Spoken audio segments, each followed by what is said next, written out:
राम जी बेचारे परेशान। रात्रि में बिस्तर पर बैठ करके राम जी के नेत्रों से मोटे मोटे आंसू गिर रहे हैं, और वहां कौशल्या और दशरथ जी के आंसू निकल रहे हैं। क्यों? बोले सोनी ना दे रो लाला। रात में राम जी अपने कक्ष में सोते हैं, लेकिन ठाकुर जी तो नंद बाबा यशोदा मैया के बीच में सोए। अब जबरदस्ती कौशल्या मैया और दशरथ जी के बीच में सो गए ठाकुर जी।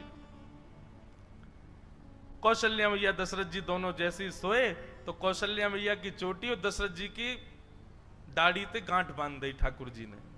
बोले अब आनंद आवेगो। थोड़ी देर में दशरथ जी उठे तो यहाँ कौशल्या जी की चोटी खींचे, दशरथ जी की दाढ़ी खींचे, और ठाकुर जी ताली बजा में आनंद आ गयो, आनंद आ गयो, आनंद आ गयो। कौशल्या मैया भूली, बोले ये राम तो नहीं कर सकता। और तभी बैठा करके दीर्घ गंभीरता से जैसे ही ठाकुर जी के मुख की ओर देखा तो कभी इधर नेत्र घुमाते हैं, कभी इधर नेत्र घुमाते हैं, कभी नीचे देखते हैं, कभी कहीं देखते हैं। अचानक से कौशल्या मैया ने कह करके पुकारा, कृष्ण। जैसे ही कृष्ण कहा तुरंत ठाकुर जी बोले हाँ मैया। बोले ओहो, ये तो अदला बदली हो गई है। अरे ये हमारे राघव जी नहीं है, ये तो उनके लाला आ गए, ये गोपाल जी आ गए हमारे संग। और वहां दीर्घ गंभीर ठाकुर जी चुपचाप बिस्तर पर बैठे हैं।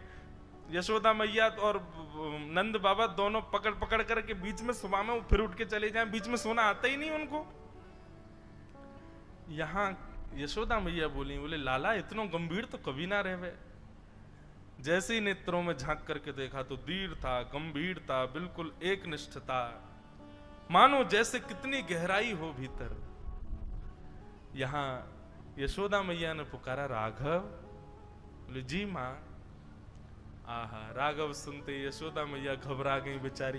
बोले बालकन ने या कितनो गेरो, कितनो पटक दियो बेचारे, कितनो रोयो होगो। अरे हम तो बदल गए, पता ही नहीं चली कि लाला दोनों बदल गए। यहां से पकड़ करके राघव जी को लेकर के मैया गई, वहां से साकेत से ठाकुर जी को लेकर के श्री कौशल्या मैया आई। बीच रास्ते में दोनों का मिलन हो गया, खूब हंसी, दोनों गले से लगा ली। बोले दोनों में पता ही नहीं चली। बोले भैया, यशोदा मैया बोली पकड़ो अपने माटी के मत होना, कछु करे ना धरे, चुपचाप बैठो रहे वे। कौशल्या मैया बोली आप भी पकड़ो अपने बंदर को, ये बैठता ही नहीं है, पूरे साकेत को अधर करके आ गया है।